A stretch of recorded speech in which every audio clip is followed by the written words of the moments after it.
Welcome to RNFC, the official Rebellious Noise Football Channel, where you'll find content such as goal hanging, live match reactions, as well as news and opinions on all aspects of the beautiful game. We will also cover some of the more cultural side of the sport, such as kit reviews, football nostalgia, and in-depth historical pieces on those who built the game that we love today. So win, lose or draw, make sure you subscribe before the full-time whistle blows.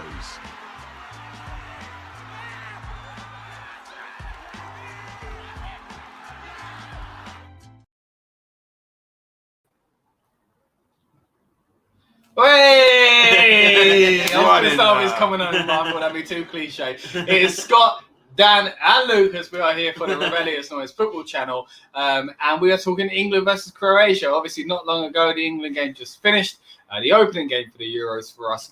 And yeah, I got to say, I'm in a good mood. Yeah, I enjoyed it. Obviously, I didn't realise I cast like Jack Grealish going on. Lucas over here realised he's got shorts that might make him look naked. So we are covering up with David Beckham so wrong, clearly. And Dan over here is just, he's having a good time on the floor. Just chilling out, yeah. We are here to talk all about the England game. Boys, all right, first of all, first impressions, what did you think of our performance? Oh, brilliant. To be fair, really, really good.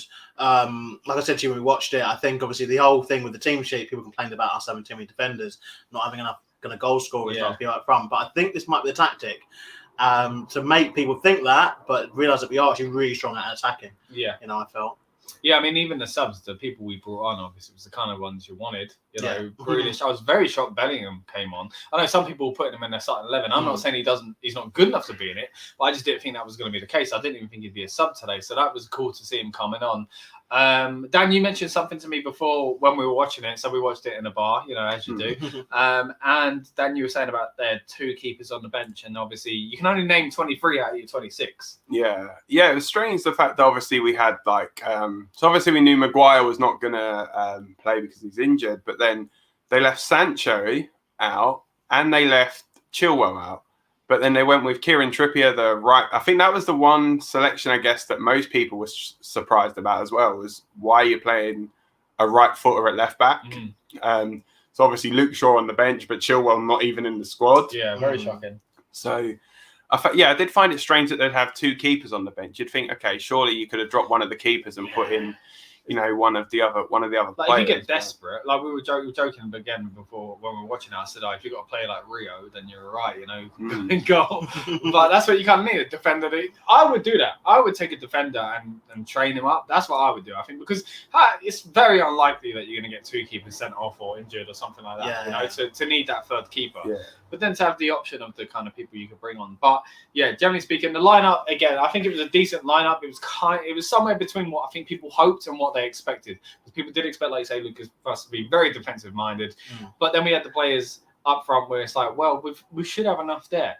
And then I think it was, I just think it was a really well balanced team. For me, Calvin-Phillips was the one I was like, I don't know, because I kind of wanted to see Grealish in that kind of position as well. But I think he performed amazingly today. Obviously, set up the goal for Sterling. We said earlier about that extra that you put in these games where your leg just happens to stretch that little bit further. That's what I thought he was doing today, and I thought he did such a good job, Calvin-Phillips. Yeah, for me, he was the best player on the pitch. I mean, it's strange that he was playing alongside Declan Rice. I mean, I don't think I heard Declan Rice's name mentioned during the whole 90 minutes, which was super strange. Yeah. But I think, we obviously had a few chances as well throughout the game. I think, Foden coming in from the right-hand side worked really well. So obviously Foden being left-footed, and then they had Sterling the same from the left-hand side, cutting in on his right foot. That's obviously where I think a lot of people were thinking Grealish would have played or potentially Rashford would have played. But, I'm thinking, going forward, Sterling obviously had a decent enough game, got the goal for us.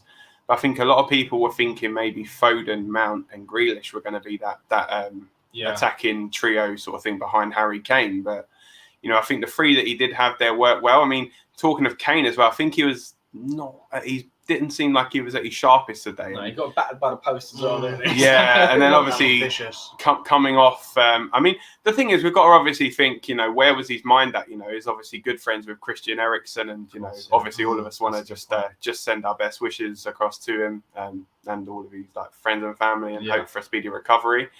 But yeah, obviously Harry Kane was a teammate of his at Tottenham, so he's probably going to be, in that kind of in that right frame of mind sort of thing. It would have been very difficult, I think, to enjoy today's game if, well, don't get me wrong, if there was a much worse outcome. Obviously, things are on the up, it seems, and positive, and we can only hope and pray, like Dan said, it gets better and better from this point. But yeah, yesterday, seeing that, I thought, I don't want to watch England tomorrow. I wasn't in the mood. I just didn't want. I thought this tournament, surely, is it going to get cancelled or whatever else? Football just pales in comparison when it's something as serious as that.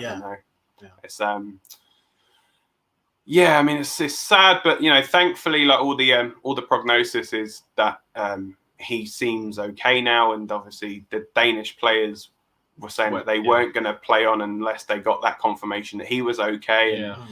And, I think they said that they could have either played today at midday or they could have played obviously when they did, and they decided just to carry on there after speaking with him. So that was obviously a good thing, but. It's a shame they lost in the end. Yeah, I think it would have been nice for him. I mean, obviously Højbjerg had the opportunity from the penalty spot in that game, but you think Eriksen probably would have taken that penalty as well. So it's it's a lot of, I guess, what ifs. But yeah, I guess subject of what ifs, what if Phil Foden's shot would have gone in for England? That shot. What a way that would have been. Playing with what was that, 12th minute or something like that?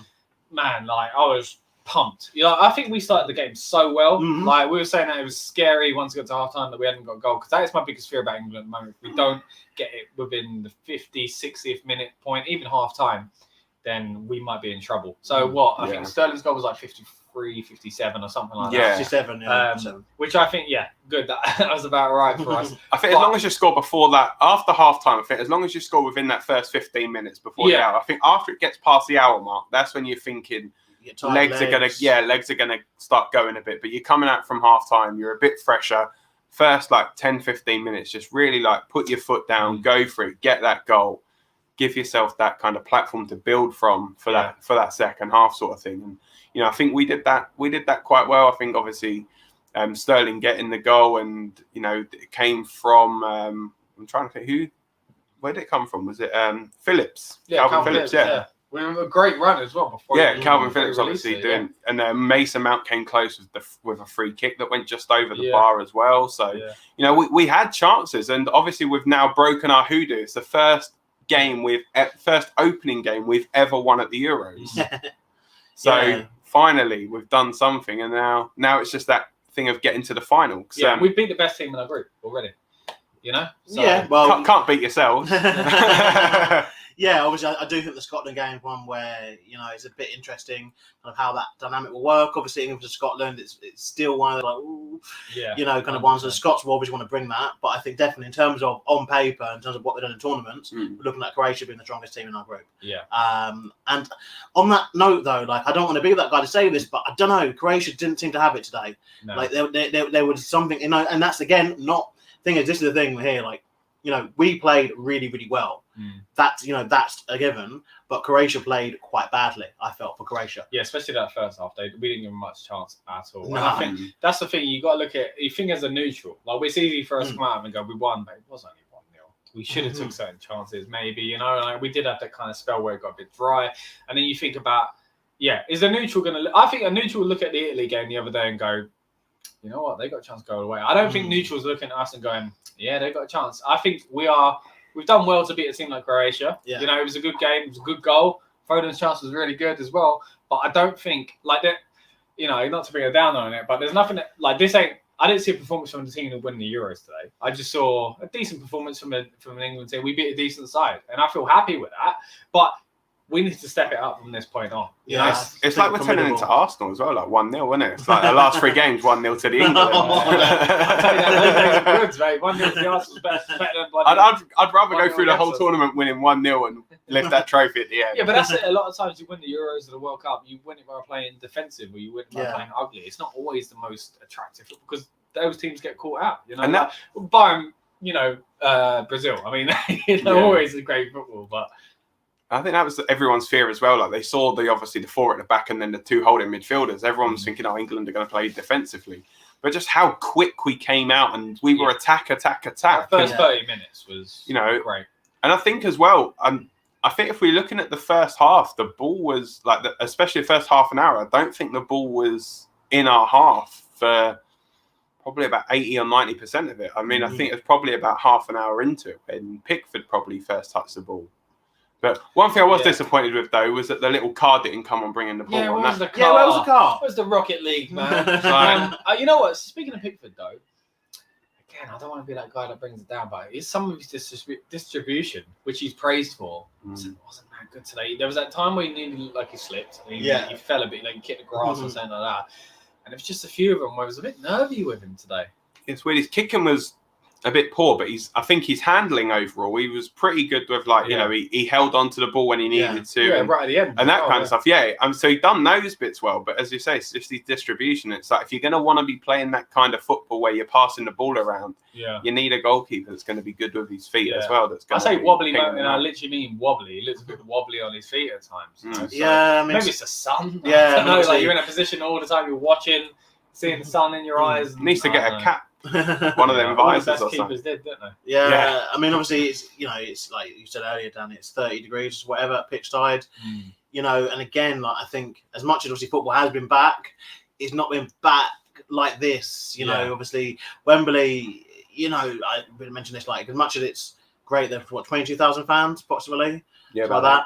It still looked very empty, didn't it? It's really odd. It's crazy seeing Wembley like that, and obviously, hopefully, as we continue this tournament, we can get obviously more fans. And they're talking 45,000 for like the latter stages of it, from like the quarters onwards, maybe. So hopefully, half. They made a good noise though. They they did. Yeah, there was some nice camera shots of the fans as always. Yeah, a lot of them with their hands up thing. The guy had his arms for ages. Literally for ages, just like that. I'll do the rest of it. I can try and do the rest of the video like this, but I don't think I can. He's probably just airing his armpits out. Yeah, it's a hot day. Yeah, just airing out. Yeah. So what do you think about Scotland then? Because like you say, if we faced like a team of Scotland's kind of caliber, and they weren't Scotland, I'd be comfortable with it. But because they are Scotland, and there is that rivalry, they can switch it. Like any team on their day can do really well. And again, let's not kid ourselves. England have a stronger team than Scotland. Scotland are much better than they were. Obviously, that's why they've qualified. We've been saying even in the Nations League videos we're doing, we're very impressed with them. But yeah, it's gonna be obviously Euro '96, Wembley, revenge, Nations. They're gonna be fired up. It's strange how that's all come about. So Euro '96 was Scotland's last European Championships. They were drawn in a group with England. You faced them in the second game of the group at Wembley. Yeah, yeah. It's like Foden now looks like Gaza. Is he going to do the same thing? You're going to get him to do that to trying to think who plays at centre back for Scotland now. Now we've got to get the save. Pickford's got a save as well. Save a penalty with his elbow, yeah. But no, I think Scotland, are decent defensively. They've got some good players on the team, and that obviously Tierney, Robertson, McTominay, McGinn. But it's that extra they're going to give. I'm scared of passion. And they're probably going to be bang up for this game, the Scots. But I think, and also there's a possibility as well, like if things go in certain ways, like if one wins the group, one comes third, and one's the best placed third team or something, then there's also a chance that this could be a quarterfinal game as well. So the thought of two, especially if potential, if we finish top, I don't want that route at all. The thing is, you kind of, if you beat them, like we did in our predictions. If you haven't seen it, guys, check it out when we did our little debate thing. We were basically, I don't think we'd be getting through that round of 16, whoever we drew then. But once you guys all suggested we would, I was like, well, if we beat them, we're beating everyone, So yeah, it's one of those, isn't it? Like, you're right. You want to face those big teams as a test, because I think that is what kind of hit us in 2018. It went until we got to Croatia, and then we were like, hold on, these guys are quite decent, But I think as well, it was always going to be tough when that draw was made, and they saw that in that group of death there's like Portugal, Germany, and France, because we, if we're saying about finishing top. I mean, if we finish top of the group, then we face the team that finished second in that group. And yeah, it's almost not even a group of death because all three of them can get through. Yeah, it's more of a death sentence for us or whoever finishes second. Potential. I think the only thing, so the advantage of finishing top, though, I guess, is that every game bar one will be at Wembley, so it'll be. You could say home advantage. It's that next one though. It's that one against them, which was if any game you won at Wembley, it's against the big boys like that. Is that Rome or Copenhagen? I'm not sure where it is. It's one of those two. So either Rome or Copenhagen, but I mean, I'm confident for the Scotland game. Yeah, I'm a little bit. Especially off his probably be 1-0. Yeah, I think so. If we had drawn today, I'd be a bit worried, a bit scared. Yeah, because I think Scotland could definitely turn it on. They could definitely upset us, you know. I mean, what do we think lineup-wise as well, though? What, today's or Scotland? What we could go with? The Scotland lineup, do we think it'll be much originally, changed, I was thinking, what I thought Southgate should do is go with his regular team, which he kind of did, but I think you probably would have had Rashford today instead of Foden. I thought he was going to do Rashford instead, like his old school kind of like England Rashford team. on the left, I thought that's what he was going to do, and I thought in the second game against Scotland, he'd switch it up a bit and give people a chance. But now that he's started with players like Foden and Calvin-Phillips, I'm like, well, where do you go next? Why would they lose their spot? And you're thinking if he's picked him in like what people would say is like the hardest game in the group. Yeah, then you know, he obviously has faith in them. Because you want to have a bit of chance. Again, not trying not to be disrespectful to Scotland, because I think they are going to be better. They're going to play out of their skin, basically. I think anyway, they're going to be better than they are ranked in the FIFA rankings, seeing as we're fourth and they're nowhere near fourth. You know, like I think they're going to play a lot better than that and could show us up. But yeah, like, do you rotate? Do you go with? Maybe this is where he goes with his more short team, because it's like this is what a chance you're rotating. Rotating for Rashford ain't exactly bad, is it? You know, bringing in players like Rashford and taking out the thing Foden. Is he's not fully fit either, Rashford. He's got to have, obviously, we know, foot surgery after the Euro. So, you know, so I guess he's one of these where, you know, he can play through the middle as well. If Kane's not playing, he can play from the left. He can play from the. He doesn't like playing from the right, but he can play from the right. But you know, I think against a team like Scotland, you've got to play someone like Grealish, because Scotland will probably get annoyed and end up like kicking him. So there's probably going to be a chance of. I mean, it's not the nicest tactic to employ, but a chance of getting someone sent off, sort of thing, because of how it'll frustrate him. Yeah, like we said on the friendlies, actually, weren't it? We were like, we're good with set pieces, generally speaking. Even without Prowse, I think we're great at set pieces, and Grealish wins fouls. And, you know, we have the Gaza comparison, obviously, with Foden now in the hair, but realistically, playing-wise, Grealish is probably the closest we've got. So if you want to really Euro 96 it up, then I think Grealish is, the player to play against Scotland in that kind of position and just wreak havoc. Does he go from the right, from the left, or does he go through the middle? For me, it's just about getting on the pitch, you know, like, because it depends who else you have in I'd have on the left, personally. So him on the left, Foden on the right, and Mount through the middle. Yeah, but then he takes Sterling's place, right? Who just scored the goal. Yeah. And I think, moving on to Sterling, I think Sterling getting the goal today was great, because everybody's questioned his form. You know, he's been decent for England, but he's still, you know, like, he makes a lot of chances for England, but he doesn't put that many away. It's just that finishing bit with Sterling that you worry about. I didn't think he was going to score. And the decision making. Look, this is the thing. Like, about 5-10 minutes before we did score, I remember saying to you, Dan, we were saying, he's not doing it so easy. Yeah. But then he scored. Like, okay. Man, I think he was one of those names that people were thinking, if they're going to make a sub and bring on Grealish, then it's going to be probably Sterling that gets replaced. I think it's strategical, though. I think, like, in the day, you need that. I think what he's looking for is that mix, that blend, that team that has done it before, and that team that he wants to do it this time, and leave that mix. And I think, obviously, I don't know. I think with Rashford, obviously, he's very like you said, he's injured. But I think, you know, with obviously him coming off the back of the School Mill stuff, I think it was partly to give him his own kind of reception. He got an amazing reception from the fans in Wembley, and obviously he knew that it being the first game.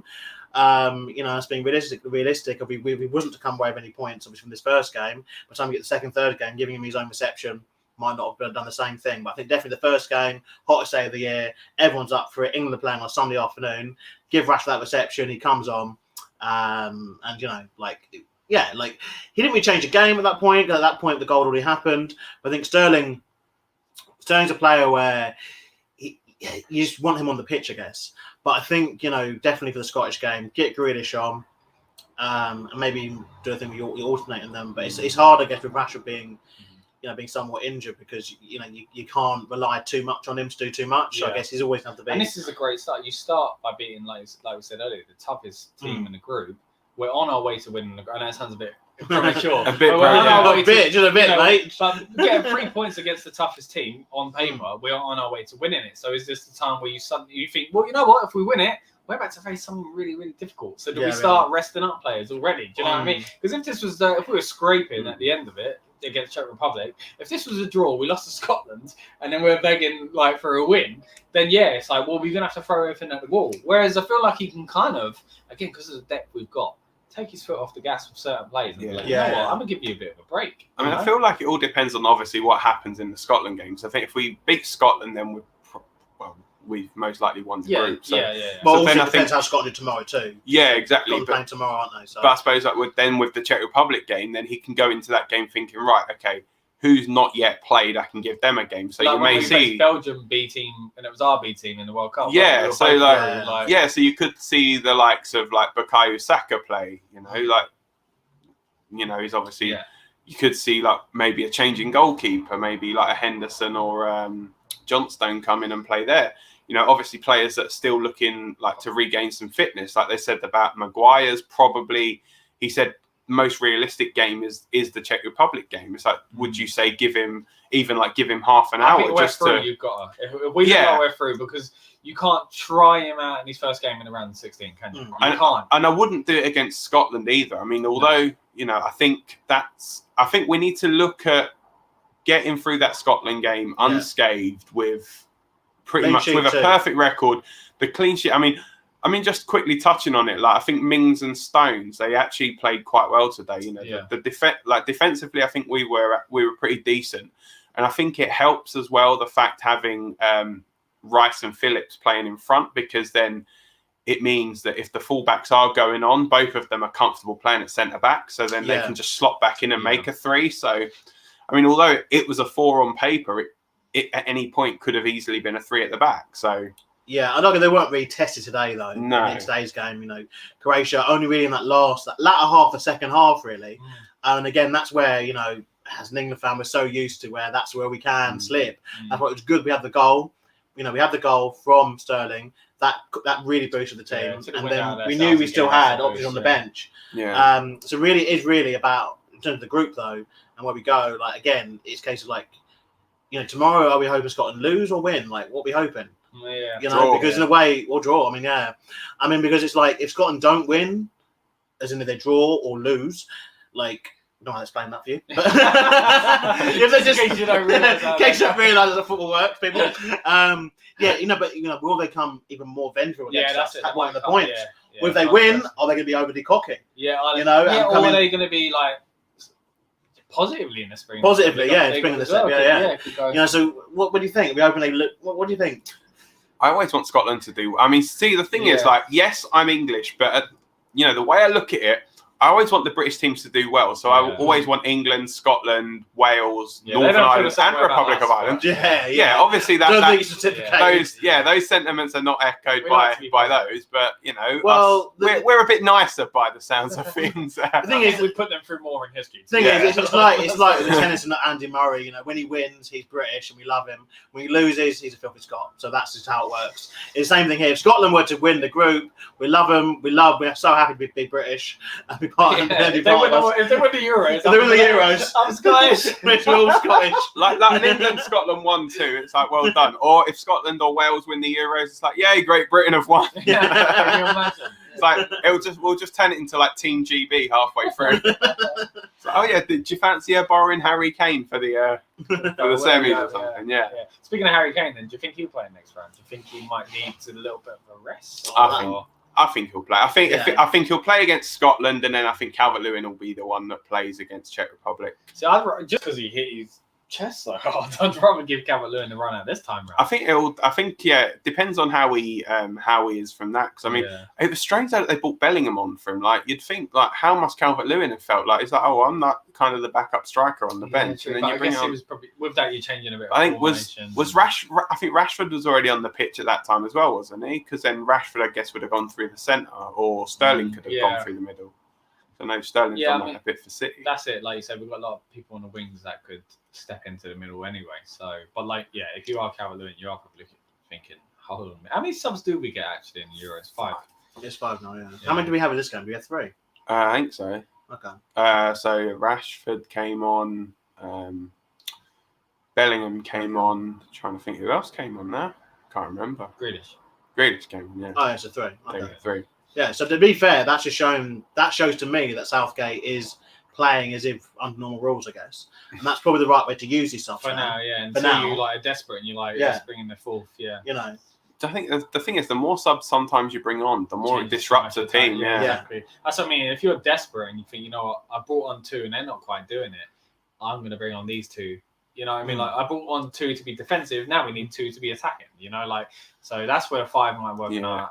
See, I think though the way they do it, I think it's you're allowed to use 5 subs, but you can only use them at like in 3 intervals. So you can't say bring on 1, then 1, then 1, then 1, then 1. It's got to be like 2, 2. Oh, that's good, because that would just disrupt the game far too much. Yeah, you can imagine that. Like, VAR's enough. So you can imagine gets to the 80th minute. Oh yeah, I'm going to bring on a sub now. Then 82nd minute, I'll bring on a sub. 85th minute. Oh, what that time waste in the last 5 minutes doing that, Yeah, no, that's like Mourinho would do. It's true.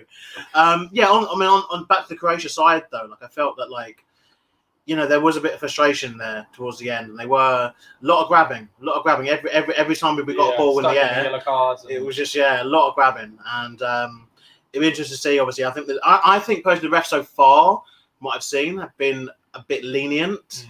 I want to say early in the tournament, I guess we don't want to obviously talk. I think what you got to remember though is with the referees, they can I think they are looking at it as, if they do make a wrong decision, then they've got VAR to kind of bail them out a little bit. So like anything kind of in the penalty box, then you can see some of them are quite reluctant to give penalties. Today as well, weren't there, for penalties? Yeah. Maybe if there weren't VAR, there'd be more pressure to, like you say, you'd be like, well, everyone's going mad at me. I think I've got a point. But they had the comfort of going, it's not, but if it is, they'll tell me it is, and I can call it back. Yeah, I do kind of think that maybe there's obviously this tournament, there's been planning for years, obviously, and I think there is that discussion that must have happened around the referees and about the conduct around penalties. But I think they are very reluctant to point to it unless it's kind of like properly, because it's just at the moment we're over the tournament. And again, it's just that there's a delay to the game and that change to the game that happens after penalty, no matter which way it goes. So it's a case of, especially at these stages now, where there are some groups, particularly like the group we're talking about with Germany, France, Portugal, and Hungary. Can you imagine having to leave a penalty to one of those teams and then it's wrong? And then you hate it. I mean, then you messed up. A world-class team's chances of basically going through to the whole way. Because they're all pretty much favourites. Well, maybe not Germany these days, but obviously they could definitely do it if the right days and whatever. But you're right. I think it's a big pressure, and I think they're almost like we were saying, like they are likely to not give stuff because someone can call them. Because if you give it confidently and then you're told it's not, you're like, and the thing is as well, like it kind of puts the referee in doubt for all the other decisions too. VAR, again, I don't want to get too much into just VAR here, but it is the fact that it's such a game changer. So definitely, because obviously, like I said, if it's proven not, it's a case of like, what about all the other stuff the referees awarded? Is that fair? It starts. The judgment was all right here, but not there. And again, with the refs now starting the tournament, you don't obviously be already in a position where you're going against the fans, against the players. And then you got to still referee more games. And the offside things as well. It's like the linesmen have been told to keep the flag down as well. So until like if they're close, just even if they think it's offside, keep the flag down. So then they can just carry on, and then VAR will check it. But I think to be fair, a lot of the linesmen get a lot of their confidence through making correct decisions. So you'd put your flag up anyway, but then if they put their flag up, then they risk the team stopping and potentially preventing a legitimate goal. So I think that's what they're looking at doing with that, is they want to get more goals. Yeah, that makes sense. Speaking of more goals, I would like to have got more today, a bit of a cushion, but I'm glad with the one that we did get. Do you guys want to do a quick score prediction for Scotland? Wasn't it after Scotland did? Yeah. Oh, I want to say 2-0, but I can't see it being that simple. I'm going to be boring. I think 1-0 again. To us. Just to clarify. I think Scotland would have some really good chances. They'll scare us, but they might not scare us. But yeah. And then maybe that's it. And then we get one in like the 60th, and then maybe one in the 87th to kind of calm it down. I don't see 2. No. So you're going Euro 96 vibes full on. The 2-0 win over Scotland. Are Scotland going to miss a penalty as well? Well, I'm scared of them getting one now, but yeah, I don't know. I'm going to go 2-1. I don't want us losing our clean sheet. What do you think, Dan? I think 3-1 England. So I think, I think 3-1 England. But you're both going for Scotland scoring 1 goal. Do you reckon Scotland will score 1 goal first, and then we? No, I think we'll go. I think we'll go 1. I think we'll go 1-0 up quite early, and then I think they'll maybe get one just after half time. Yeah, see, I'm predicting an early goal, but Scotland's chances happening, and that for me, watching England, it's always those last 15 minutes. Where I'm like, it's just usually before it was our discipline, when it was a case of like if we was to get 2 face-to-face with the ref, we're going to obviously cost it. Yeah. And then obviously it's happened where we've just been really unlucky. When it comes to those last 15 minutes sometimes, where we, the players, like we said, they get tired legs, they switch off, they disengage, and then we get punished. Were we on about score predictions for how many goals? I thought it was red cards. No, I mean, I haven't seen any of those yet, thankfully. Yeah, who's going to get there first? Yeah. Probably France. Let's be real. Maybe. Those French people are like... sorry, no offence if you are French and you're watching. I don't know how popular we are in France. Vive la France. Yeah. Allez le bleu. Yeah. Okay, well that's pretty much it. Let us know in the comments below what you thought of today's game and what you think of the Scotland game coming up, the England-Scotland game, that is. We will be back here on the channel talking all about it. We're going to be doing post-match reactions for as many of the England games. At the moment, it's penciled in that every England game we're going to try and do. But we're going to see how it goes, and obviously maybe some of the bigger games that don't involve England as well. We're going to try and do them as well. Again, if you haven't seen it so far, please go back and watch our predictions debate. Again, we know it's just started the competition, but there are still a few things that we've covered in that obviously haven't happened yet, because there's only a few games that have been on. And that is pretty much it from us.